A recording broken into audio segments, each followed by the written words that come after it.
그러면 이제 다음 이슈 좀 넘어갈게요. 정말 중요한 게 하나 있는데 네. 사실은 원내대표 선거가 예. 있잖아요. 원내대표 선거. 그거 지금 그것도 굉장히 중요하다고 생각이 들거든요. 지난번 원내대표 때는 누가 나왔었냐면 홍익표, 김두관, 박범계 그리고 박강원이 나왔단 말이에요. 예. 그런데 사실 이때 당원들은 절대적으로 김두관을 지지를 했어요. 절대적으로. 그런데 원내대표 국회의원들은 박강원을 했단 말이에요.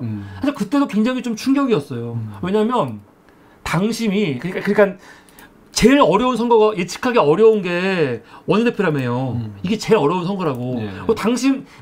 당심이라든가 지지자들하고도 많이 다르고. 원내대표 선거는 어떤 선거예요, 도대체?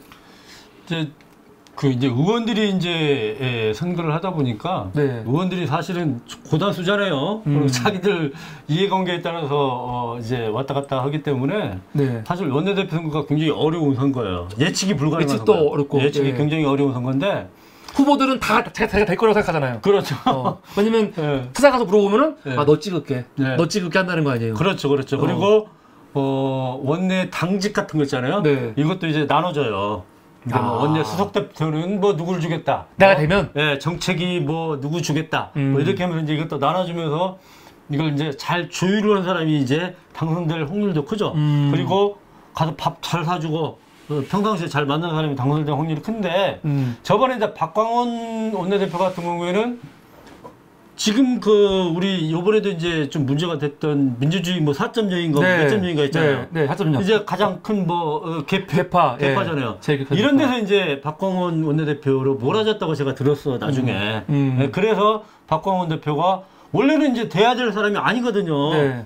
그 당내의 세력 분포상으로는 돼야 될 사람이 아닌데 이 박광원 원내대표 됐잖아요. 네. 민주주의 4.0이라 이 사람들이 이제 친명계 를 반대하다 보니까 이쪽으로 이제 몰아져간 거죠. 그래가지고 이제 됐던 거죠. 그래서 사실은 지금 이 판국에서도 박광원 대표 원내 사퇴하고 그랬잖아요. 네. 그러니까 요번에도 아마 그런 이제 아마 작용들이 많이 있을 거예요. 개파별로 해가지고. 근데 그 개파들이 지난번에는 당원들 눈치를 안 보고 그냥 했는데 이번에도 당원들의 이런 당심과 관계없이 본인들 의원들만의 그런 이해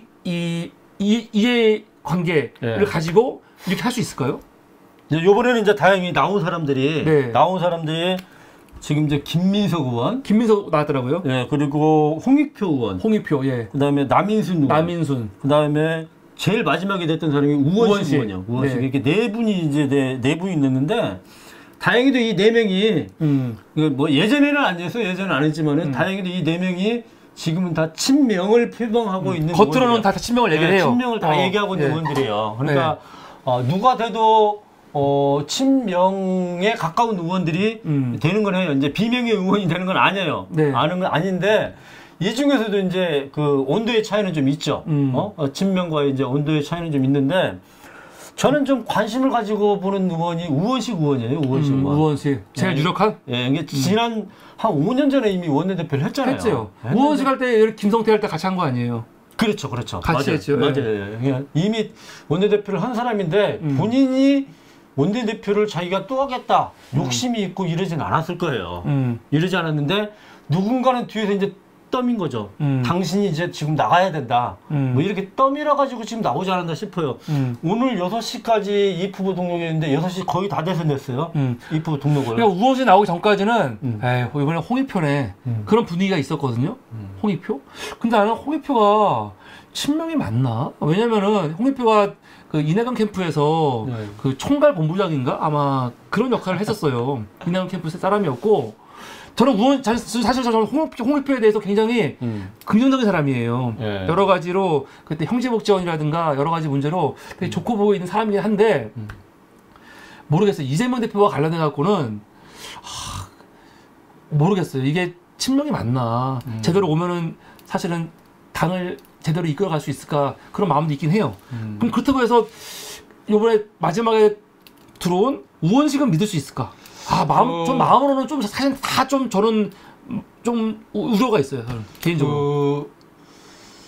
지난번 이제 그 과정을 보면서 우원식 의원 같은 경우에는 아마도 이제 주위에서 많이 이제 당신이 좀 이번에 나서서 이 혼란한 상황을 정리해줘야 됩니다. 뭐 이렇게 얘기를 해서 지금 나오게 되는 것 같아요. 근데 이분이 이제 예전에는 아니었지만은 최근에 후쿠시마 뭐 원전 오염수 때문에 단식하고 막 많이 싸웠잖아요. 그리고 이재명 대표를 많이 앞에서 이제 방어해주는 역할들을 많이 했어요. 네. 많이 했고, 그리고 우원식 의원 같은 경우에는 예를 들어서 민주주의 4.0에 이런 데서도 많이 거부감이 없는 사람이에요.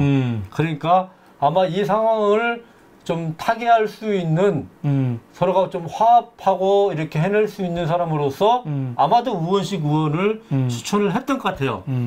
예상입니다만은 그래서 아마 나오게 됐던 것 같고, 가능성 면에서는 조금 더 크지 않나 이런 생각이 드는데 아마 교수님 볼 때는 가장 이 중에서 유력한 게 우원식. 예. 근데 여러 가지 뭐 이렇게 SNS나 뭐 사람들하고 얘기해보고 그러면은 당원들은 김두관 의원을 많이 선호하더라고요. 그러니까요. 김두관 의원을 많이 선호하는데 이번에 나오지 않았습니다. 그러니까 아니 왜냐면 이번에 나온 원내대표가 사실은 굉장히 중요하잖아요. 예. 사실은 이재명 대표가 어떻게 될지 모르기 때문에 우리는 당연히 기각이 돼서 될 거라고 믿고 있고 그렇게 대단히 생각하고 있는데 지금 워낙 이상한 시대니까 최악을 생각했을 때 사실은 원내대표가 할 역할이 굉장히 큰데 저도 좀 의아했어요. 김두관 왜 안 나왔을까? 좀 나왔으면 좋았을걸? 그런 생각이 좀 들더라고요.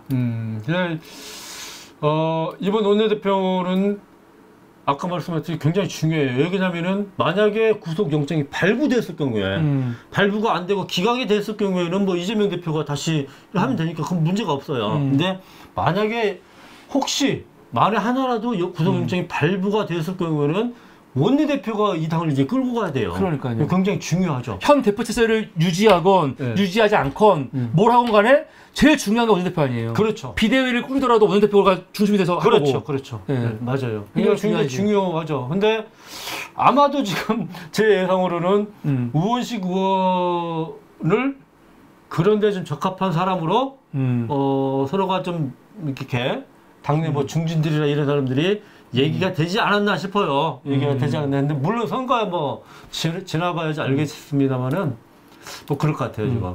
그러니까 당원들이 바라는 바람과 실제 의원들 안에서 이루어지는 일들은 격차가 갭이 굉장히 크다.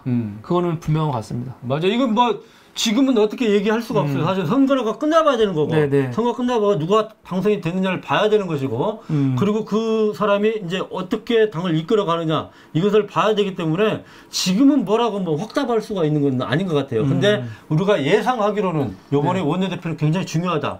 그리고 이번에 원내대표에 된 사람이 민주당의 향방을 가를 수도 있다. 그리고 이재명 대표의 운명도 가를 수가 있다. 굉장히 중요한 사람이다라는 것은 확실한 것 같아요. 그때 한 26일, 화요일이네요. 네. 화요일날 이제 결정이 다 날 것 같은데, 그때까지는, 참, 머리가 아플 것 같습니다. 그날이 사실은 우리 한국의 정치뿐만이 아니라, 어떻게 보면 우리 사회에 굉장히 중요한 변화를 갖고 오는 시발점이 될 수 있겠네요.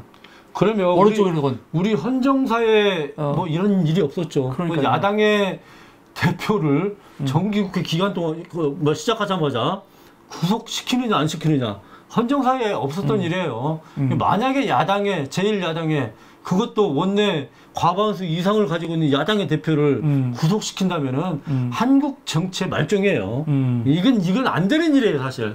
있을 수가 없는 일인데 정말 좀 사실은 우리 당원들로서는 또 민주당을 지지하는 지지자들 여러분들로서는 요즘 진짜 어떻게 말로 표현할 수 없는 그냥 그런 심정인 것 같아요 지금 심정이. 예.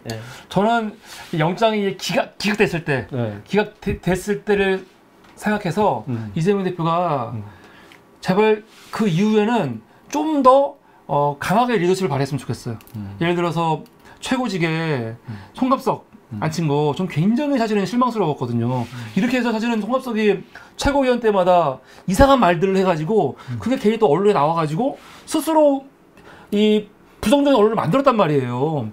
그래서 요번에 최고위원도 그렇고 이 대표가 좀 할 수 있는 일들을 기각된 이후에 좀 강하게 했으면 좋겠다. 이제 색깔 있게. 근본적으로는요. 네. 이재명 대표 솔직히 얘기해서 이재명 대표 지금 체제입니다만은 현역 의원 167명 중에 이재명 대표 사람이라고 하는 사람 손 꼽아요, 사실. 솔직하게 얘기해서요. 손 꼽아요. 그렇게 많지 않아요. 그러니까 이재명 대표가 저번에 당 화합 차원에서 뭐 송갑석 이런 사람들을 갖다가 임명할 수밖에 없었던 거예요. 그나마 화합식으로 이렇게 끌고 가려고 하니까 어쩔 수 없이 그렇게 했던 거예요. 그러니까 요번 총선 때 이재명 대표 중심의 사람들을 많이 국회의원들을 만들어서 당의 중심을 이재명 대표 중심으로 만들어야지만이 이런 것을 이제 극복할 수가 있는 거예요. 그러니까 지금 비명계들이 난리치고 있는 그렇죠. 거죠. 왜냐면 지지자들이 그걸 알고 있잖아요. 네, 맞아요. 알고 있어갖고 소위 수박이라고 하는 친낙계 의원이라는 곳에 좋은 후보들을 내보내서 경선을 통해 이기게 하자. 네. 그런 의미 막 생기니까. 그렇죠. 그거를 애초에 막아버리려고 혹은 불리한 조건으로 하고 싶지 않으니까 지금 이 난리를 치고 있는 거죠. 맞아요. 네. 딱 그겁니다. 네, 여러분들 총선 때 우리가 이 수박의 난에 대해서 정확한 심판을 우리 유권자들이 해야 될 것 같습니다. 네, 오늘 함께 해주신 여러분 감사하고요. 오늘 방송은 여기서 마무리를 해야 될 것 같습니다, 교수님. 그렇죠. 네, 교수님께서 마무리 인사해 주시고. 아니, 전 사실 네. 한 2, 3일 정도 머리가 멍해요. 사실 오늘 지금 방송을 하면서도 굉장히 좀 멍한 상태예요. 그거 이제 내일 모레 이제 한 2, 3일 후가 저희 민주당뿐만 아니라 대한민국 정치사에도 굉장히 중요한 날이에요. 굉장히 중요하죠. 네, 굉장히 중요한 날이에요. 이게 이제 어떤 룰라가 있고 없고에 대해서 불안이 바뀌어버렸잖아요. 그렇죠. 난 거의 그런 거라고 생각해 지금. 룰라가 구속이 되면서 브라질이 완전히 망해버리는 거거든요 지금. 물론 그 이후에 다시 됐지만 난 거의 그런 거예요 지금. 룰라가 구속이 되냐 안 되냐 그런 브라질의 역사에서의 그런 역할 지금 그런 시기라고 생각해요 지금. 하여튼 이 지지자 여러분들께서요 2, 3일 동안 우리 사무리께서도 목사님이시잖아요. 많이 기도 많이 해주시고, 네. 기도도 많이 해주시고, 그 다음에 이렇게 힘 모아가지고, 예를 들어서 뭐 26일 날인가 지금 뭐 서울지법 앞에 이제 모인다는 거잖아요. 예. 가서 기도도 하고, 같이 응집적인 힘도 좀 발휘해 주시고, 같이 힘을 좀 모아주셨으면 좋겠습니다. 유차권 판사가 정말 무조건 판단하는 게 아니고, 정말 법대로 제대로 좀 보고 영장 심사를 했으면 좋겠습니다. 네, 여러분 오늘 늦은 시간까지